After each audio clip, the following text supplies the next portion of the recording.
Congress party के लिए आज का दिन बेहद खराब रहा। पार्टी के बड़े नेता गुलाम नबी आजाद ने आज कांग्रेस छोड़ दी। ऐसा उन्होंने उस वक्त किया है जब गांधी परिवार इन दिनों विदेश में है। कांग्रेस का बुरा हाल आखिर कैसे हो गया, उनके नेता जाने या फिर न जाने, लेकिन पब्लिक है, सब जानती है।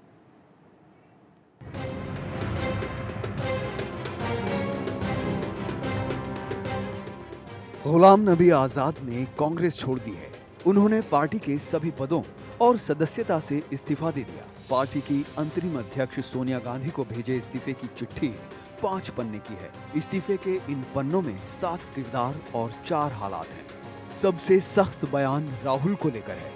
आजाद ने उन्हें कांग्रेस की बर्बादी की वजह बताया है। सोनिया से अपने दिल की बात रखते हुए उन्होंने लिखा कि आप बस नाम के लिए इस पद पर बैठी हैं। सभी जरूरी फैसले राहुल गांधी ले रहे हैं। उससे भी बदतर ये है कि उनके सुरक्षाकर्मी और पीए ये फैसले ले रहे हैं। जब आपने जनवरी 2013 में उन्हें उपाध्यक्ष बनाया, तब राहुल ने पार्टी में चली आ रही सलाह के मैकेनिज्म को तबाह कर दिया। सभी वरिष्ठ और अनुभवी नेताओं को साइड लाइन कर दिया गया और गैर अनुभवी चापलूसों का नया ग्रुप बन गया जो पार्टी चलाने लगा।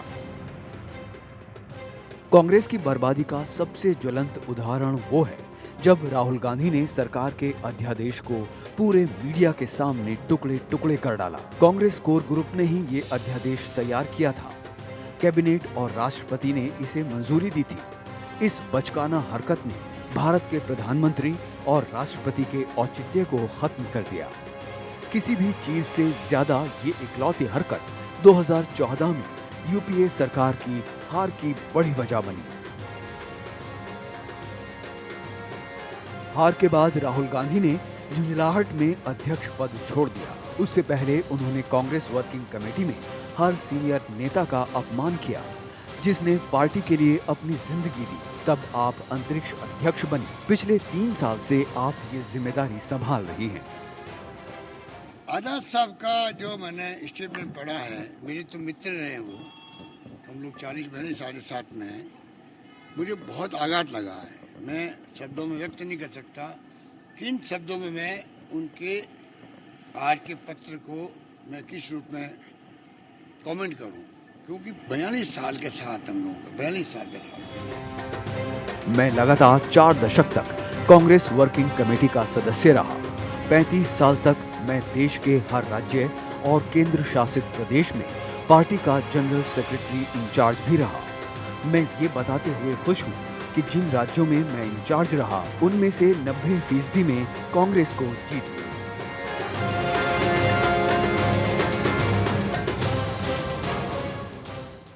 तो इस्तीफा दे दिया है, लेकिन आरोपों के केंद्र में है राहुल गांधी, क्योंकि इल्जाम बहुत संगीन उन पर लगाए गए हैं। इल्जाम ये लगाया गया है कि 2013 जब कांग्रेस ने राहुल गांधी को उपाध्यक्ष बनाया था, उसी वक्त से कांग्रेस का खराब टाइम शुरू हो गया था और अब तो राहुल गांधी के पर्सनल असिस्टेंट्स और सिक्योरिटी गार्ड्स खुद तय करते हैं बड़े बड़े फैसले। ऐसे में आपको सुनवाते हैं राहुल गांधी का वो बयान जो उन्होंने कुछ वक्त पहले दिया था, लेकिन ये आज फिर से सोशल मीडिया पर वायरल हो रहा है, जिसमें राहुल गांधी साफ तौर पर कहते नजर आ रहे हैं कि उन्हें निडर लोग चाहिए। सुनिए क्या कहा उन्होंने, उनका क्या था बेसिक मैसेज अपनी पार्टी के लिए।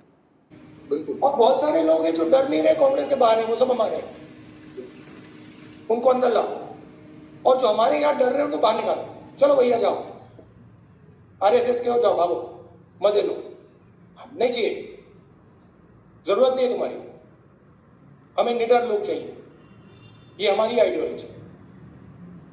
ये मेरा बेसिक मैसेज है।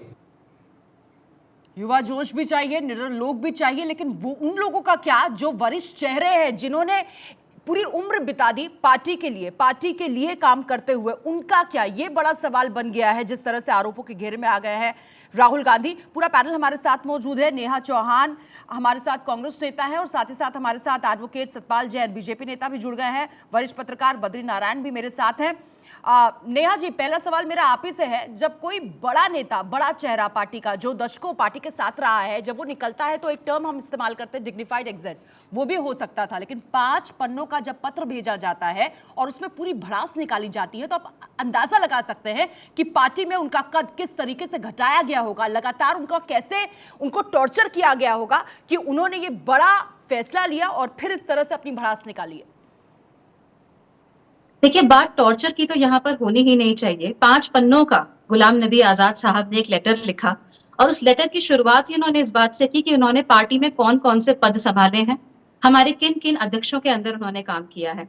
इंदिरा गांधी जी रही हो, चाहे सोनिया गांधी जी रही हो, चाहे राहुल गांधी जी रहे हो, उन्होंने सबके साथ काम किया है, बड़े बड़े पदों पर काम किया है, मिनिस्टर रहे हैं, केंद्र सरकार में मिनिस्टर रहे हैं। इसके जाने के बाद अगर वो ये कहते हैं कि टॉर्चर किया गया है या मीडिया को ऐसा दिखाने की कोशिश की जा रही है कि टॉर्चर किया गया है, तो ये बहुत गलत बात है।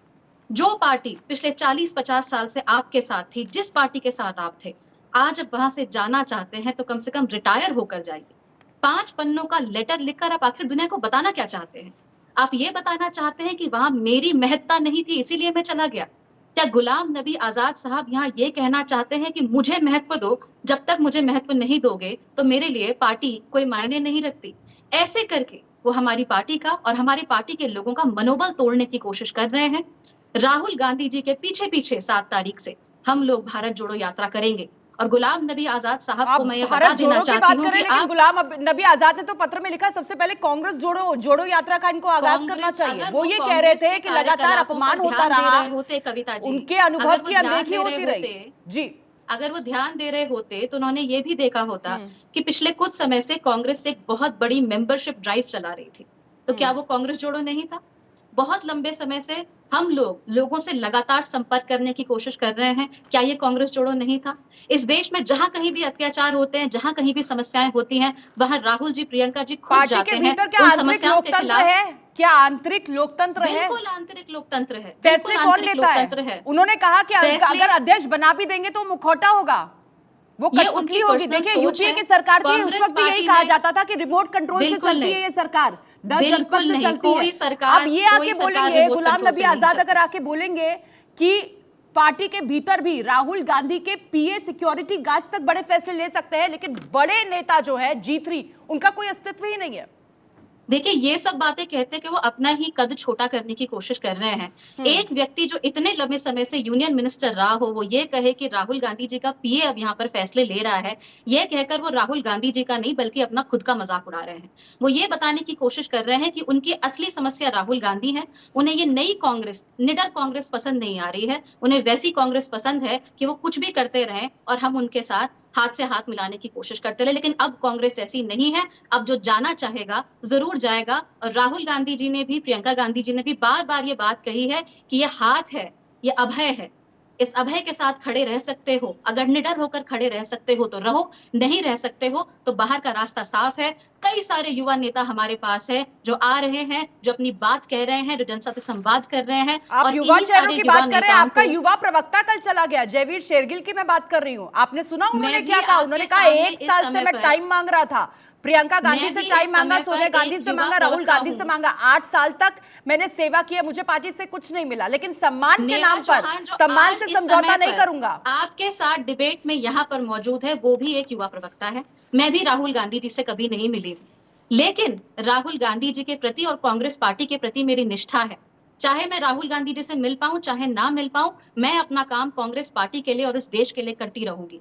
अगर जयवीर शेरगिल साहब को भी ये लगता है कि राहुल गांधी जी से मिलना, उनके साथ फोटो खिंचाना उनके राजनीतिक जीवन का हाईलाइट है, तो शायद ये बात भी राहुल गांधी जी के राजनीतिक कर रहे थे। वो कह रहे थे पार्टी के भीतर अगर किसी तरह की कोई परेशानी है, कोई चुनौती है, अगर उसे डिस्कस करने के लिए मैं चाहता हूं तो मुझे वक्त क्यों नहीं 1 साल से दिया गया? क्यों नहीं आकर वो मिले? क्यों बात उन्होंने इंटरनल पार्टी पॉलिटिक्स में नहीं उठाई? ये छोड़ने के बाद ये सारी बातें क्यों कहते हैं? गुलाम नबी आजाद साहब भी जब उनका राज्यसभा का पद चला गया, उसके बाद उन्हें कांग्रेस में सारी खामियां नजर आ गई। ऐसा क्यों? वो कहते हैं कि कांग्रेस पार्टी में बहुत सारी समस्याएं हैं, तो 40 साल से आप भी तो इसी कांग्रेस पार्टी के इकोसिस्टम का हिस्सा रहे हैं।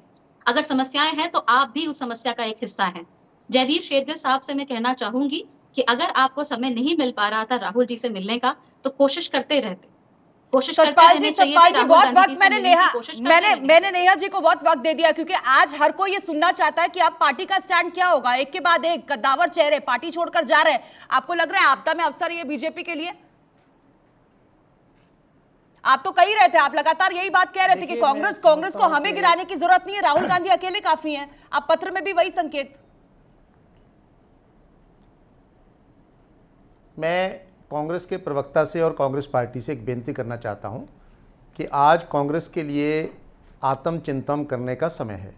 कांग्रेस में कौन रहता है, कौन नहीं रहता है, कौन छोड़ता है, कौन जाता है, ये कांग्रेस के अंदर राहुल मिलते हैं, नहीं मिलते हैं, ये सब आंतरिक कांग्रेस के अंदर की बातें हैं जिस पर हमारे लिए कोई कमेंट करना उचित नहीं है। लेकिन जब वो विषय पब्लिक डोमेन में आ जाते हैं, एक वरिष्ठ नेता चिट्ठी लिखकर उनको सार्वजनिक रूप से करते हैं, तो फिर पार्टी प्रवक्ताओं से, पार्टी के नेताओं से, प्रवक्ता का दोष नहीं है, प्रवक्ता को तो जो कहा गया है वो अपनी बात उस ढंग से रखेंगे। पार्टी के नेताओं के लिए सोचने का विषय है। कांग्रेस पार्टी निरंतर लगभग 10-15 सालों से विशेष तौर पर एक के बाद एक चुनाव हार रही है, एक के बाद एक नेता छोड़कर जा रहा है, असंतोष है पार्टी में। आखिर इतना कह देने से कि 40 साल तक आप यहाँ थे, आपको मंत्री बनाया, तब नहीं आप बोले, आप क्यों बोले? सवाल ये नहीं है कब बोले हैं, सवाल ये नहीं है कि आप किस किस पद पर रहे हैं। अगर इतने अच्छे अच्छे वरिष्ठ नेता जिनको स्वयं पार्टी ने इतने इम्पोर्टेंट महत्वपूर्ण पदों पर लाया था, वो छोड़कर जा रहे हैं, तो कांग्रेस के लिए आत्मचिंतन करने का विषय है। जो बातें उन्होंने श्री राहुल गांधी जी के बारे में कही हैं बहुत गंभीर हैं। मुझे नहीं मालूम कि उनके निर्णय कौन लेता है, ये उन्हीं को मालूम होगा। लेकिन अभी तक भी सार्वजनिक रूप से किसी ने ये नहीं कहा कि नहीं ये गलत है, सुरक्षाकर्मी वो निर्णय नहीं ले रहे, पीए वो निर्णय नहीं ले रहे। और दूसरी बात जो देखी गई है कि ये कांग्रेस के लगभग सभी नेता प्राइवेट टॉक में भी और सार्वजनिक रूप में भी इस बात की शिकायत कर रहे हैं कि कांग्रेस नेतृत्व से उनका मिलना संभव नहीं हो पाता। मैं मानता हूं हर नेता, हर कार्यकर्ता को नहीं मिल सकता है, लेकिन जब ये विषय शिकायत बन जाती है और पूछ सकें, आप उनके नाम ले सकते हैं? ये कौन से नेता हैं जो इतने असंतुष्ट हैं? गुलाब नबी आजाद ने भी कहा है कल शेर गिल। और बताइए, नाम बताइए। इन्होंने तो पब्लिक डोमेन में कहा है, आपने प्राइवेट को आता बात की ना कि प्राइवेटली लोग ऐसा कहते हैं। आप बताइए। को आता देखकर बिल्ली को आता देखकर अगर कबूतर आंखें बंद कर ले तो बिल्ली चली नहीं जाती। आप अपनी आंखें बंद करना चाहें तो कर लें, कोई आपको रोक नहीं सकता। और यही आपका पार्टी का नेतृत्व कर रहा है। आपकी पार्टी वास्तविकता को स्वीकार करने को तैयार नहीं है। आपकी पार्टी वास्तविकता को स्वीकार करने को तैयार नहीं है। आप इसी कारण एक के बाद एक चुनाव हारते जा रहे हो, एक के बाद एक आपकी पार्टी के नेता छोड़कर जाते जा रहे हैं। जितना आज आप डिबेट में अनुशासनहीनता का प्रदर्शन कर रहे हैं, बेरोजगारी नहीं दिखती है, महंगाई नहीं दिखती है, तो वास्तविकता से संबंध आप लोगों का कट चुका है। ये आप इल्जाम और ये सब आपकी पार्टी की देन है। आप 50 साल देश में राज करते रहे। 50 साल हमने मैडम जरा एक तो उनको समझाइए कि जब डिबेट में आते हैं तो अपनी बारी पर बोला करते हैं। आप अपनी बारी पर बोलिएगा, मैं आपको एक शब्द नहीं बोलने दूंगा अगर आप ऐसा बोलेंगे। देखिए, पार्टी के भीतर कोई नेता बोल नहीं पाता है, आप डिबेट में पूरा हाईजैक कर रही हैं। अनुशासन सीखिए जी। अगर वो कोई बात कह रहे हैं तो तथ्यों के साथ कहिए। किस नेता ने प्राइवेटली आप अपने आप पर संयम रखिए। मैं आपकी फेरिस्त बहुत लंबी है, फेरिस्त बहुत लंबी है। अगर आप ऐसे डिबेट करेंगे तो आपके साथ कोई डिबेट में कभी नहीं आएगा। प्राइवेट डोमेन में कहा, प्राइवेट डोमेन में किसने कहा? एक नेता का नाम आप मुझे बता दीजिए अभी के अभी। आप कैसे इल्जाम लगा रहे हैं, बताइए ना। आप पहले नेहा को पूरा समय दे दीजिए, जब इनकी तसल्ली हो जाएगी फिर दूसरों को बुलाइए। ऐसा लगता है कि उनको अपना जरा आज ज्यादा अपना वो शो करने की कोशिश है नेतृत्व के सामने। नेहा जी, सिविलाइज सोसाइटी में डिबेट करने का तरीका सीखिए। आप ये कहते हैं कि आप जैसे नेता पार्टी का सत्यानाश कर चुके हैं और आगे करेंगे। जिस प्रवक्ता को ये नहीं पता कि कब बोलना है, कब खामोश रहना है, वो पार्टी का यही हाल करेगा जो आपकी पार्टी का हाल हुआ है। आपके अंदर अहंकार आ गया है, कुछ ना होते हुए भी आप में अहंकार आ गया है।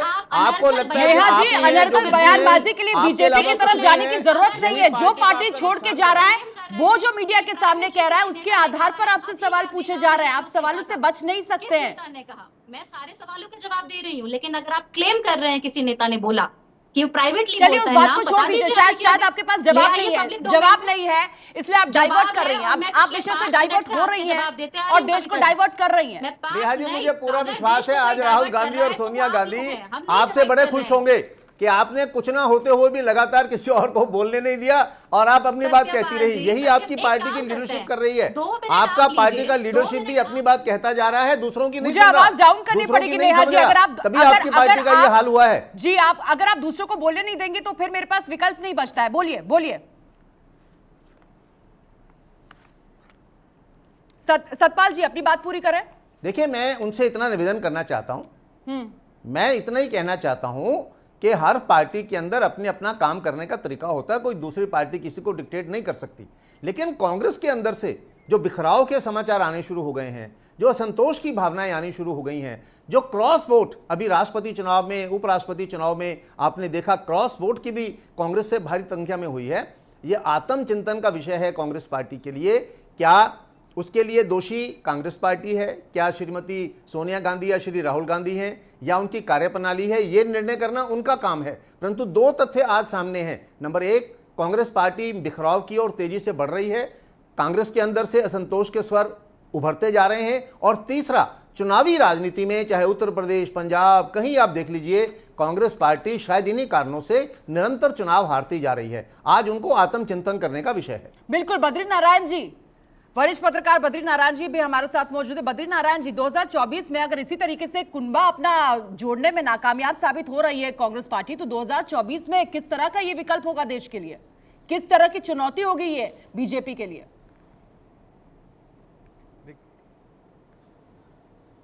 कविता, देखिए, कांग्रेस से में ये जो बिखराव या एक जो संकटग्रस्तता है वो कांग्रेस को लगातार कमज़ोर तो बनाता ही जा रहा है। और जिस तरह से गुलाम नबी आज़ाद बहुत सीनियर लीडर हैं, उनको छोड़ने से कांग्रेस को लॉस होगा, लेकिन इलेक्टोरली लॉस बहुत नहीं होगा, क्योंकि इलेक्शंस के उसमें गुलाम नबी आज़ाद कभी भी बड़े मास लीडर नहीं रहे हैं जम्मू कश्मीर को छोड़ करके। लेकिन वो एक तरह से कांग्रेस के भीतर जो मास मज्जा के रूप में, एक निर्णय लेने वाले एजेंसी के रूप में रहे हैं। लेकिन मुझे लगता है एक नई कांग्रेस जो बनने लगी है उसमें एक मार्जिनलाइजेशन तो होना ही है, वो एक प्रोसेस का हिस्सा है। अब उसमें कुछ राजनीतिक ऐसे होते हैं जो मार्जिनलाइजेशन को नहीं बढ़ने देते हैं, उसको बहुत बैलेंस रख के आगे बढ़ते हैं। कहीं ऐसा नहीं होता है, तो उससे एक असंतोष तो पैदा होगा। अब जो आपका सवाल है कि 2024 के इलेक्शन में क्या होगा, कांग्रेस कैसे एक ऑल्टरनेटिव बनी रह सकती है, मुझे लगता है कि बीजेपी ने भारतीय राजनीति को इतना कॉम्पिटिटिव बना दिया है कि उसमें जो भी रोज़ 24 घंटे 24/7 लगातार पॉलिटिक्स नहीं करता रहेगा, वो उसको जवाब नहीं दे पाएगा। और कांग्रेस और ढेर सारी विपक्षी पार्टियों में अभी पता नहीं क्या हुआ है इधर कि उनमें एक पार्ट टाइम पॉलिटिक्स का नोशन चल रहा है। वो पूरी तरह से पॉलिटिकल दिखती नहीं है, यानी सड़क पर दिखना, आंदोलन करते दिखना, एक समय में करती है, उसके बाद चुप हो जाती हैं। तो कांग्रेस और बीजेपी न केवल अपने गवर्नेंस से, बल्कि अपनी पॉलिटिकल मोबिलाइजेशन से, अपने सोशल इंजीनियरिंग से, पॉलिटिक्स ऑफ सोशल एक्सप्रेशन से लगातार अपने को मजबूत करती जा रही है और बहुत सारे सामाजिक आधारों को, सामाजिक समूहों को अपने में जोड़ती जा रही है। जो पहले विपक्ष के वोट हुआ करते थे, बेस वोट हुआ करते थे, चाहे दलित हो, चाहे ट्राइबल हो, अभी जो ट्राइबल के बीच उनका इनरोड्स बढ़ रहा है लगातार, पहले भी था, इधर ज़्यादा बढ़ रहा है द्रौपदी मुर्मू। तो इस तरह के डिसीजंस ले रही है जो लगातार लोगों को जोड़ रही है, समूहों को जोड़ रही है। दूसरी तरफ जो विपक्ष की पार्टियां हैं वो आपस में ही संघर्ष में लगी हुई हैं। कोई अपने चाचा को निकाल रहा है या चाचा उससे दूर हो जा रहा है, किसी के बीएसपी की हालत है वो देख ही रही हैं आप, कांग्रेस में जो हो रहा है वो देख ही रही हैं आप।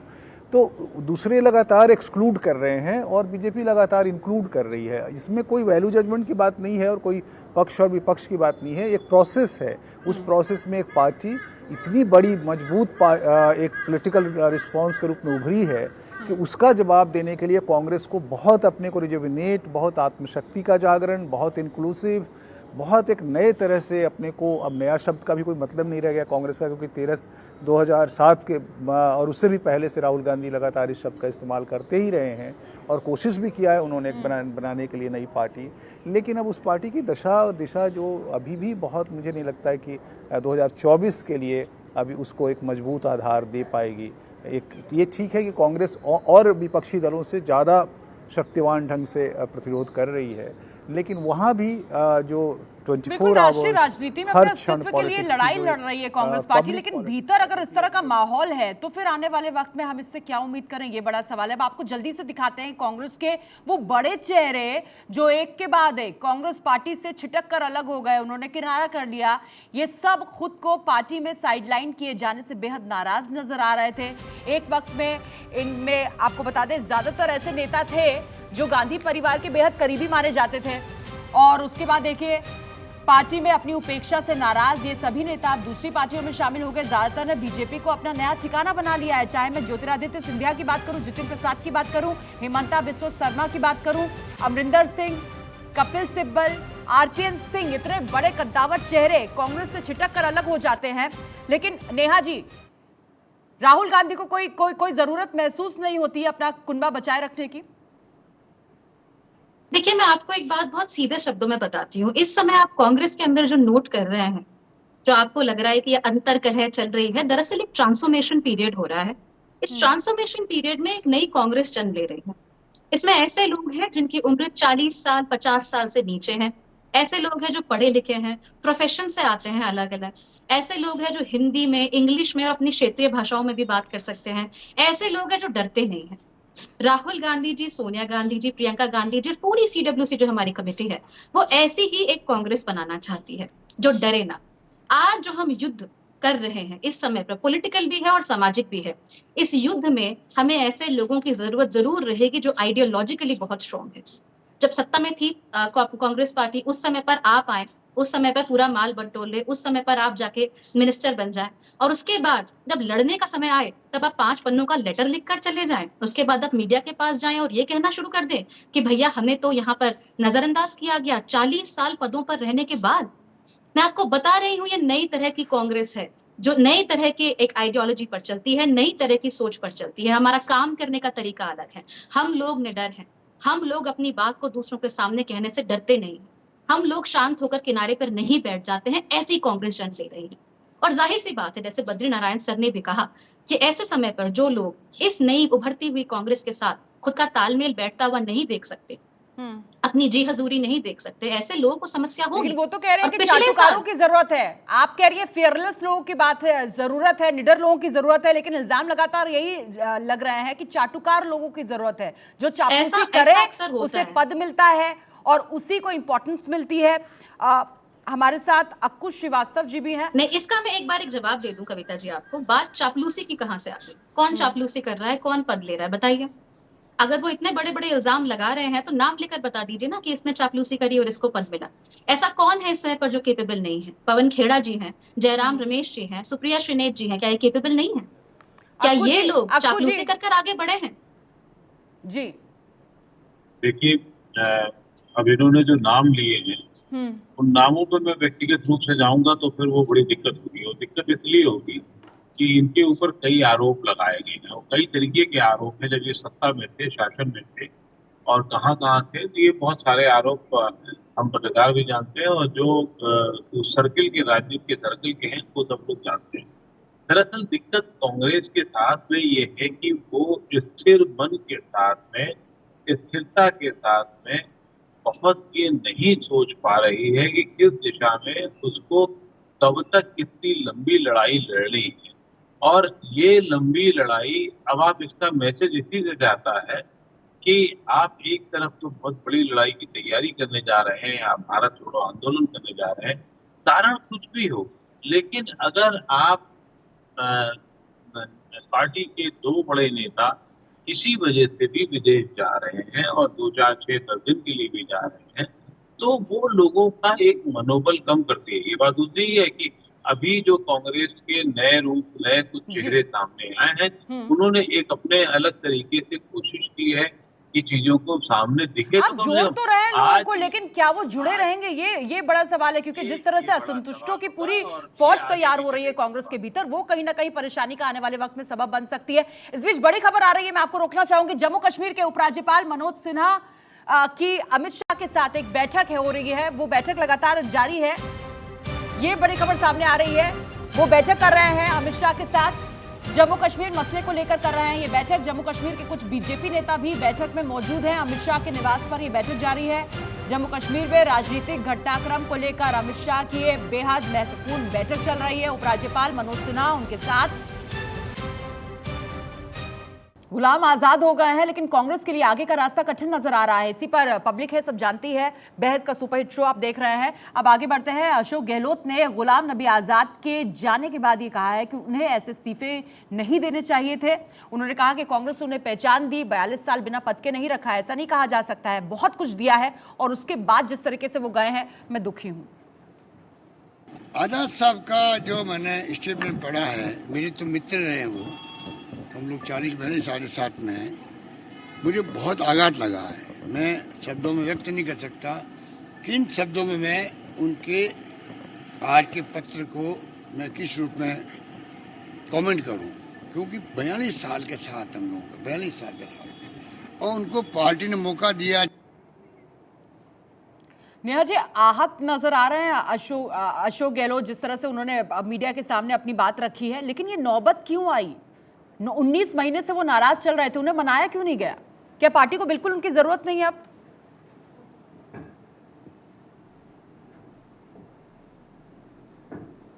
नेहा जी, मेरी आवाज आप तक पहुंच पा रही है? हेलो जी,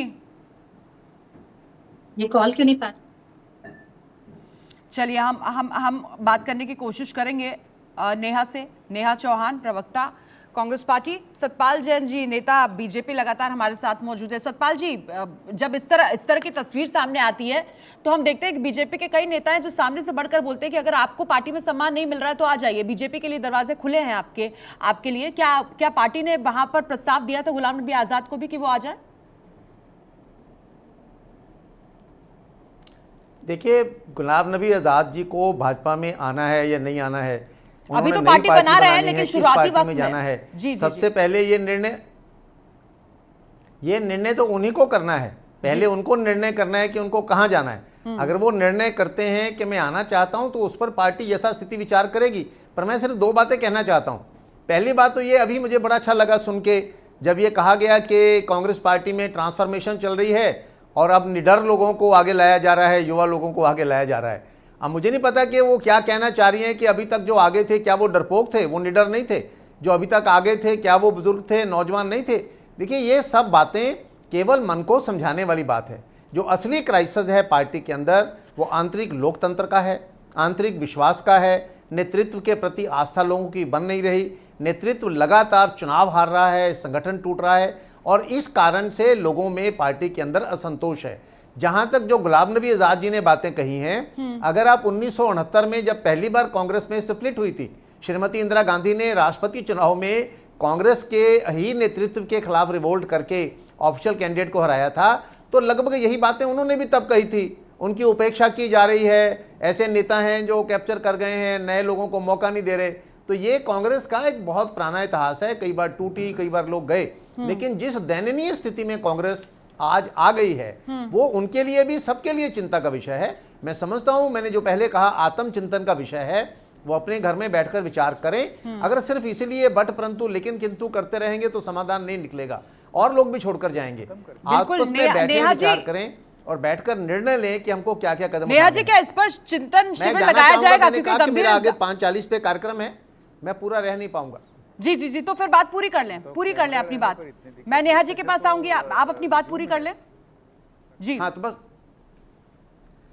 मेरा सिर्फ इतना ही निवेदन है कि कांग्रेस पार्टी को इन सारी चीजों को, जो इश्यूज हैं, उनको कारपेट के नीचे रखकर रखने से नुकसान होगा, कोई लाभ नहीं होता। जो मुद्दे सामने आते हैं उन्हीं को आपको सामना करना है। अभी बद्री नारायण जी ने जो बात कही, भारतीय जनता पार्टी का नेतृत्व जिस तरीके से पार्टी को तेजी से आगे लेता जा रहा है, हर विषय पर रात को 1-1, 2-2 बजे तक बैठ के होती हैं, चिंतन होती है, जहां युवा भी बुजुर्ग भी मिलकर चलते हैं तो पार्टी आगे जा रही है। और कांग्रेस पार्टी आपस में लड़ने में लगी है, नेतृत्व अपना आराम से छुट्टियां मना रहा है, कभी यहां गए हैं, कभी वहां गए। कहां जाएं, मेरे उससे कोई ताल्लुक नहीं है, ये उनके अपने घर का मामला है। लेकिन अगर कांग्रेस पार्टी इस समय आत्मचिंतन करके सही कदम नहीं उठाएगी तो मुझे लगता है कि आने वाला दौर उनके लिए और ज्यादा भी नुकसानदायक और खतरनाक होगा। मानना ना ये मानना उनका काम है, उनकी पार्टी है, कैसे उनको निर्णय करना ये उन्हीं का विषय है। बहुत धन्यवाद। मैं जाना चाहूंगा क्योंकि मेरी आगे मीटिंग है। बहुत बहुत शुक्रिया, उनको बहुत बहुत मेरी बात शुक्रिया सुनकर सतपाल जी। जाना तो देखा चाहिए। नेहा मेरे जी विचार से आपने 5 मिनट यहाँ पर अगर देखिए मीटिंग भी है, अब यहाँ से जाएंगे सतपाल जी सीधा बीजेपी की बैठक में शामिल हो जाएंगे। आप देख रहे हैं किस तरीके से पार्टी के प्रति जो कर्तव्य निष्ठा है वो साफ तौर पर नजर आती है। ऐसे ही जुझारू चेहरों की मुझे लगता है कांग्रेस को भी दरकार है।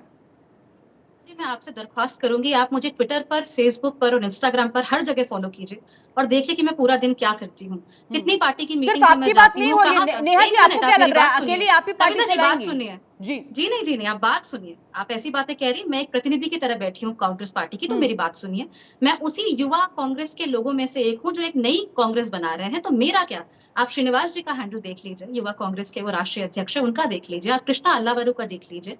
आप ऐसे ही न जाने कितने और नेता हैं, आप हर एक का ट्विटर अकाउंट खोलकर देख लीजिए, इंस्टाग्राम खोलकर देख लीजिए, फेसबुक पेज खोलकर देख लीजिए। ऐसा कौन सा मुद्दा है जिस पर हम अपनी बात नहीं रखते? ऐसा कौन सा दिन जाता है जब हम पार्टी की मीटिंग्स में शामिल नहीं होते हैं? तो आप ये तो हमें बिल्कुल मत कीजिए कि वो देखिए कितने कर्तव्यनिष्ठ हैं और हम कर्तव्यनिष्ठ नहीं हैं। ऐसी बातें कहने का अधिकार आपको तब तक नहीं है जब तक कि आप पार्टी दोनों चला लोगों को कौन रहा कंपेयर है? नहीं कर पार्टी सकते चला कौन हैं। रहा है? फैसले पार्टी कौन हमारी लेता है? अध्यक्षा, एक सेकंड, एक-एक करके सारी बातों का जवाब जी दूंगी, सुनिए बताइए। आप। सत्यपाल जी ने कहा कि हमारे नेता छुट्टी मनाने गए हैं। सत्यपाल जी व्हाट्सएप यूनिवर्सिटी बड़ा वहां के ग्रेजुएट होंगे, हम लोग नहीं हैं। सोनिया गांधी जी की तबीयत खराब है, शी इज नॉट वेल। 2 बार उन्हें कोरोना हो चुका है, 70 साल से भी ज्यादा की उनकी उम्र है। अपने रेगुलर चेकअप के लिए वो जाती रहती हैं, इस बार भी गई हैं। सोचिए तबीयत कितनी खराब होगी कि इस बार राहुल जी और प्रियंका जी को भी साथ जाना पड़ा। तो इन बातों पर आप मत कहिए कि छुट्टियां मनाने हमारे लीडर्स कहीं पर गए हुए हैं। ऐसी बात जब आप कहते सतपाल हैं जी ने तो ये आप कहा फॉल्स था कि न्यूज करते जाते हैं। रहते हैं, वजह चाहे जो एक हो। सेकंड, रुकिए रुकिए जी रुकिए रुकिए। जी किनकी बात हो रही है छुट्टियां मनाने को लेकर? ये आपको भी पता है, मुझे भी पता है, आप भी हम्म पत्रकारिता के फील्ड से हैं, मेरा भी बैकग्राउंड यही रहा है। So we all know who we are talking about here. तो सोनिया गांधी जी वहां पर अपने चेकअप के लिए गई हैं। उसके बाद वो अपनी बीमार माँ से मिलेंगी इटली में और उसके बाद वापस आ जाएंगी। जैसा कि काम करना चाहिए कांग्रेस अध्यक्ष को वैसे करती रहेंगी। उनकी तबीयत खराब रही है पिछले कभी लंबे समय से, उसके बावजूद भी वो अपना पूरा समय देती रही हैं। तो इस पर कोई उंगली ना उठाए। उसके बाद कोई इस पर उंगली ना उठाए कि भाजपा वाले ज्यादा कर्तव्यनिष्ठ हैं, हम कर्तव्यनिष्ठ नहीं हैं। मैं उत्तराखंड से हूँ, हमने वहां चुनाव हारे हैं, उसके बावजूद भी अगले ही दिन से हम लोग किस तरीके से जनता के मुद्दों पर बार-बार रैलियां करते हैं, बार-बार जनता की आवाज उठाते हैं, बार-बार लोगों की समस्याओं यानी को बाहर जमीन नहीं लेकर आते खिसक हैं। रही है ना? 2024 में सरकार आप ही की जमीन, बनेगी। सुनिए सुनिए जी सुनिए जी जी सुनिए सुनिए, आप वही बात है कि मैं एक बात बोलती हूँ, आप उसमें 3 बातें और ले आती हैं, मुझे अपनी बात जी कंप्लीट नहीं करने देती। जी सो दिस इज बताइए। One thing that we have to focus on. बाकी वो कह रहे हैं कि अंतर कलह चल रही है, प्रॉब्लम्स चल रही हैं। तो देखिए भाजपा में होगा मार्गदर्शक मंडल और आप जितनों को चाहे वहां पर आप मार्गदर्शक मंडल में बिठा दीजिए। हमारे यहाँ जो भी कांग्रेसी होता है, कांग्रेस की आइडियोलॉजी से, कांग्रेस की विचारधारा से प्रभावित होता है और वहां आकर अपना काम करता है। कोई व्यक्ति जिसने अपनी लगभग आधी से भी ज्यादा जिंदगी कांग्रेस पार्टी के साथ बिताई हो, जब उसकी राज्यसभा की सीट चली गई, तब उसे अगर याद आता है कि कांग्रेस पार्टी में क्या-क्या गलतियां थी, तो ये गलती कांग्रेस पार्टी की नहीं है, ये उस व्यक्ति की है जो पद के रहते तो कुछ नहीं बोला और पद चले जाते ही बोलने लगा। एक और बात मैं आपको बताती हूँ, सत्यपाल जैन को भी मैं यही कहना चाहती थी सर को कि वो अगेन व्हाट्सएप यूनिवर्सिटी बहुत देखते होंगे, तो मेरा उनसे एक अनुरोध है कि सर आप जाकर गूगल जरूर सर्च करें और गूगल पे सर्च करें कांग्रेस डिजिटल मेंबरशिप ड्राइव। वहां पर आपको इंडियन एक्सप्रेस एक जाना माना अखबार है, उसकी एक लिंक मिलेगी अप्रैल की। उसमें आपको पता लगेगा, मैं नहीं कह रही हूँ कि मैं कहूंगी तो आप बोल रहे हैं कि भाई कांग्रेस की पार्टी की प्रवक्ता है, ऐसे बोला गया होगा, ऐसा कुछ नहीं है। इंडियन एक्सप्रेस के हवाले से मैं आपको ये बात बता देती हूँ कि अप्रैल में कांग्रेस पार्टी ने 2.6 करोड़ लोग डिजिटल मेंबरशिप के द्वारा कांग्रेस पार्टी के साथ जुड़े हैं। अब आप मुझे ये बताइए कि एक तरफ गुलाम नबी आजाद जी हैं जो कि इतना सब कुछ मिलने के बाद भी राज्यसभा जाते ही कांग्रेस पार्टी को अलविदा कह देते हैं और कहते हैं कि देखिए मुझे कुछ नहीं मिला, अनदेखा किया जा रहा है, राहुल गांधी जी के पीए यहाँ पर आकर सारे के सारे फैसले ले रहे हैं। तो आप राज्यसभा जब गए थे तो उसका फैसला भी राहुल गांधी जी के पीए ने लिया था क्या? तो इन बातों को समझना चाहिए। ठीक है, तो हमारी कांग्रेस पार्टी बहुत अच्छे तरीके से चल रही है, नए लोग सामने आ रहे हैं। 4 तारीख को हमारी महंगाई पर हल्ला बोलो रैली है, वो भी आप देखिएगा और उसके बाद जो हमारी भारत जोड़ो रैली है वो भी आप देखिएगा और फिर बताइएगा कि कौन व्यक्ति ऐसा है हमारे देश में जो इस समय महंगाई से त्रस्त नहीं है, राहुल गांधी बेरोजगारी से जब त्रस्त इतने अच्छी नहीं है, तरीके से कांग्रेस के लीड साथ कर रहे हैं तो नहीं है। अध्यक्ष क्यों नहीं बन जाते हैं? अध्यक्ष बनना या ना बनना, देखिए अध्यक्ष ये कोई कांग्रेस पार्टी के लिए या राहुल गांधी जी के लिए बच्चों का खेल नहीं है। कांग्रेस पार्टी एक डेमोक्रेटिक पार्टी है, जो भी सीडब्ल्यूसी के मेंबर्स, एआईसीसी के मेंबर्स मिलकर डिसाइड करेंगे वही होगा। तो अगर वो वो तो बता मिलकर दिया कि डिसाइड रिमोट करते हैं, कंट्रोल से चल रहा है। किसने कहा रिमोट कंट्रोल? यानी गुलाम नबी आजाद जी जब यूनियन मिनिस्टर थे, जब सीएम जी। थे, तब भी वो वो तो रिमोट आपकी कंट्रोल बात से कर रहे चलते हैं, वो थे। आपकी बात कर रहे हैं, वो आपकी बात कर रहे नहीं, हैं, वो अब कह रहे की हैं बात तस्वीर नहीं कर रहे, बदल तो गई अभी है। से कुछ जी, समय जी। पहले तक ही तो वो हमारे साथ जी, एक राज्यसभा जी। सदस्य थे, तो वो रिमोट कंट्रोल से बद्री चल रहे थे नारायण जी क्या? भी हमारे साथ। इतना उम्रदराज एक व्यक्ति रिमोट कंट्रोल से चल रहा था? सीरियसली, हम्म। सीरियसली किसके क्या कहना चाहते हैं? कांग्रेस पार्टी रिमोट कंट्रोल चलाती है या ये कहना चाहते हैं कि मैं इतना निरीह प्राणी था कि मैं रिमोट कंट्रोल से चलाया जा रहा था और अब मैं आजाद हो चुका हूं सही मायनों में। तो ऐसी बातें मेरे ख्याल से गुलाम नबी आजाद साहब को नहीं करनी चाहिए। अगर वो कांग्रेस पार्टी से या सक्रिय राजनीति अच्छा, से एक बाहर के बाद जाना एक चाहते अगर हैं तो जाकर रहें। सीनियर फेसेस पार्टी छोड़ रहे हैं तो आपको क्या लगता है वजह क्या है? देखिए, सीनियर पार्टी फेसेस में अगर उनकी पार्टी जरूरत छोड़ नहीं रहे है हैं, इसलिए बाहर का रास्ता दिखाया जा रहा है? ऐसी कोई बात नहीं है। राहुल फिर? गांधी जी ने जैसा कहा, एक आइडियोलॉजी है कांग्रेस पार्टी की, हम एक लड़ाई लड़ रहे हैं। अगर उस लड़ाई में लोग हमारा साथ देना चाहते हैं तो हमारे साथ रहेंगे, नहीं देना चाहते हैं तो नहीं रहेंगे, सीधी सी बात है। जो भी व्यक्ति कांग्रेस पार्टी छोड़कर जा रहा है, वो अपने फायदों के लिए छोड़कर जा रहा है, वो ये लड़ाई लड़ नहीं सकता, इसीलिए छोड़कर जा रहा है। जो लड़ाई लड़ रहे हैं वो अभी भी साथ हैं, और 2.6 करोड़ लोग इंडियन एक्सप्रेस के हवाले से कह रही हूँ, जिन्होंने कांग्रेस पार्टी लेकिन की उनके सदस्यता नेतृत्व अभी में ली है इस साल में। जितने चुनावी समर में आप उतरे हैं उसमें क्या जीत के कितने आंकड़े रहे हैं ये आपको पता है? देखिए, गुलाम नबी आजाद साहब ने अपनी तरफ से कहा कि मैं इतने पदों पर रहा हूँ, 90% से ज्यादा मैंने अपना विनिंग रेट दिया है। तो उनसे मैं ये भी पूछना चाहूंगी कि 50 साल कांग्रेस में रहते हुए आपका जो गृह प्रदेश है, वहां पर 5 ऐसे नेताओं का नाम बताइए जो कि आपकी सरपरस्ती में आगे बढ़े हों। बहुत सीधी सी बात है। आपने 90% विनिंग रेट बताया है, अब ये भी बताइए कि नई पीढ़ी के कांग्रेस नेताओं को आगे बढ़ते हुए आप क्यों नहीं देखना चाहते? अगर नई पीढ़ी आगे आना चाहती है, नई पीढ़ी अपने हिसाब से काम करना चाहती है, अपने जैसे लोगों के हिसाब से काम करना चाहती है, तो लेकिन समस्या क्या है? बुजुर्गों की तो फिर यहाँ सुनी भी नहीं जाएगी, ये बड़ी ऐसा चिंताजनक ऐसा बात है। आपसे ये किसने उन्होंने कहा? इल्जाम ऐसा लगाया। किसने कहा? नेहा जी, क्या आप बने अमृता रहिए मेरे सोनी साथ। जी? गुलाम नबी नहीं, नहीं, आजाद किसने को कांग्रेस में भले ही साइडलाइन कर दिया गया हो, दरकिनार कर दिया गया हो, लेकिन प्रधानमंत्री नरेंद्र मोदी उनके काम के मुरीद थे। गुलाम नबी आजाद के राज्यसभा में आखिरी दिन विदाई के बारे में बात करते हुए मोदी भावुक हो गए थे। उन्होंने जमकर तारीफ की थी। उन्होंने क्या कुछ कहा था आपको दिखाते हैं। गुलाम नबी जी अपने दल की चिंता करते थे, लेकिन देश की और सदन की भी उतनी ही चिंता करते थे। पद, सत्ता जीवन में आती रहती है, लेकिन उसे कैसे पचाना,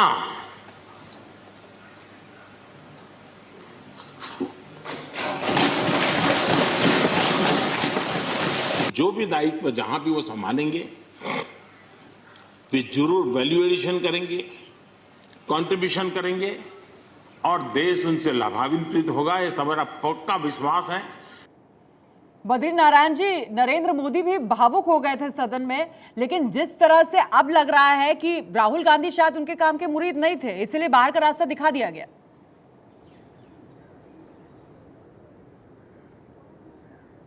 नहीं, आप ठीक कह रही हैं कि नरेंद्र मोदी भावुक हो गए थे, और ये पुराने पीढ़ी के नेताओं का एक अपना संबंध होता है, और वो कोई उसका कोई बहुत पॉलिटिकल वैल्यू उस भावुकता का नहीं लिया जा सकता, नहीं देखा जा सकता, और उस भावुकता में कोई षड्यंत्र भी नहीं होता है। वो तो मन की भाषा होती है, और वो लेकिन कामकाज की तारीफ उसमें कर कोई रहे थे विपक्ष वो। नहीं होता है, जी, उसमें जी। कोई, तो वो उसको एक ह्यूमन इंटेंस ह्यूमन फिल्म के रूप में देखना चाहिए।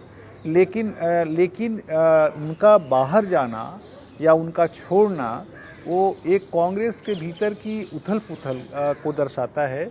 लेकिन ये उथल पुथल, मेरा कहना है कि ऐसे नहीं होना चाहिए, और ये कांग्रेस के, ठीक है कि ट्रांसफॉर्मेशन होता है, ठीक है कि नए कांग्रेस आती है तो पुराने लोग वो होते हैं, लेकिन फिर भी यही तो पॉलिटिक्स है, यही तो पॉलिटिशियन का कैरेक्टर होता है कि वो उसको बैलेंस करे, उसको संभाले रहे। आप देखिए बीजेपी इतने पावर, अच्छा दूसरी क्या है कि कांग्रेस पावर से इतने सालों से बाहर है, और कांग्रेस बेसिकली पावर की पार्टी रही है लंबे समय तक। तो इतने समय तक पावर से बाहर होना कांग्रेस के नेताओं का चरित्र ही नहीं रहा है, पुराने नेताओं का, इस बारे में मैं सहमत हूँ। तो बाहर होके उनको रहना या बचे रहना कांग्रेस में एक बड़ी लड़ाई है उनके लिए, अपना भीतर का बड़ा रिजिलियंस है, ये भी एक बात है। लेकिन आप देखिए on the other hand BJP किस तरह से मैनेज करती है अपने इंटरनल डिसेंशंस को, अपने विरोधियों को, अपने विरोधों को, अपने प्रतिपक्षों को। तो ये कांग्रेस को थोड़ा सा अपने को करना पड़ेगा। नेहा जी, क्या इन बातों का भी आप आने वाले वक्त में इन बातों पर भी गौर किया जाएगा? किन बातों पर कविता जी? मैनेजमेंट की जो वो बात कर रहे हैं कि जो वरिष्ठ चेहरे हैं उन्हें भी तरजीह दी जाए पार्टी के भीतर। ठीक है, बिल्कुल, वरिष्ठ ट्रांसफॉर्मेशन का चेहरों को दौर है, तरजीह लेकिन दी अनुभव का जाती कोई है। विकल्प भी नहीं है। नहीं नहीं, ऐसी बात नहीं है। देखिए, इस समय पर, इस बार झंडा फहराने के समय पर, 15 अगस्त के समय पर सोनिया जी मौजूद नहीं थी, तो उस समय झंडा किसने फहराया? बताइए। क्या प्रियंका जी ने फहराया या राहुल जी ने फहराया? हमारे वरिष्ठ नेताओं ने फहराया। वरिष्ठ नेता आज भी हमारे पास बहुत सारे हैं, दिग्गज नेता हैं, पूरी जिंदगी इन्होंने कांग्रेस को दी है, और वो ऐसे भी लोग हैं जो नई पीढ़ी को आगे बढ़ने देना चाहते हैं। जो ऐसे लोग हैं जो कांग्रेस में होने वाले बदलावों के साथ खुद को बैलेंस करके चलना चाहते हैं। जो ऐसे लोग हैं जो नई कांग्रेस बढ़ रही है और बन रही है, उस कांग्रेस को बनने में अपना सहयोग देना चाहते हैं। वो ऐसे लोग नहीं हैं जो ये कहें कि मेरे पास पद नहीं है तो जी मुझे हटा दो, या मैं यहाँ से चला जाऊंगा, या कांग्रेस पार्टी में बहुत सारी प्रॉब्लम्स हैं। कितने आप वरिष्ठ नेताओं का नाम लीजिए, 10 नेताओं का नाम लीजिए, वरिष्ठ नेताओं का, जिनकी उम्र इस समय पर 65 के पार है और जो इस समय पर कांग्रेस पार्टी के साथ हैं, लाइफ लॉन्ग कांग्रेस पार्टी के साथ रहे हैं। तो ऐसा नहीं है कि वरिष्ठ नेताओं की इज्जत नहीं है।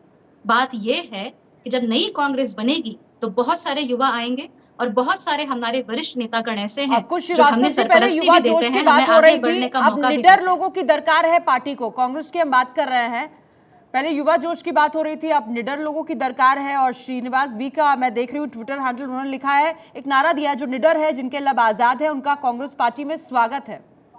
आपको लगता है बदलाव की बयार पर खड़ी है कांग्रेस पार्टी?